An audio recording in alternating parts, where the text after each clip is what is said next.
அதாவது இந்த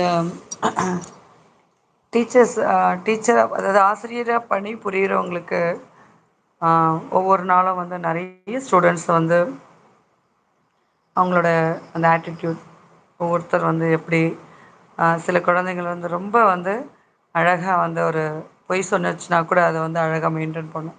கடைசி வரைக்கும் நான் அது ஆம், ஒரு தப்பு பண்ணாலும் அது கடைசி வரைக்கும் ஒத்துக்கவே ஒத்துக்காதுங்க சில குழந்தைங்க.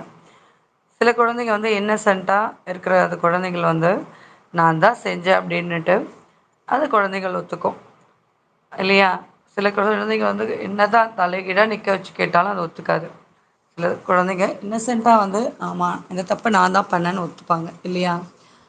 இதில் வந்து பார்த்தீங்கன்னா நான் எனக்கு கேட்குறது என்னென்னா, பேரண்ட்ஸ் வந்து குழந்தைகள் செய்கிற தப்பை வந்து கண்டிப்பீங்களா? பேரண்ட்டாக இருந்து இல்லை ஒரு டீச்சர் வந்து ஒரு குறை சொல்லிட்டாங்களேன்ட்டு அந்த குழந்தைய போட்டு அடிச்சிருவீங்களா? அல்லது இல்லை என் குழந்தை வந்து இந்த தப்பையே பண்ண மாட்டான் அப்படின்னு அவனுக்கு சப்போர்ட் பண்ணுவீங்களா?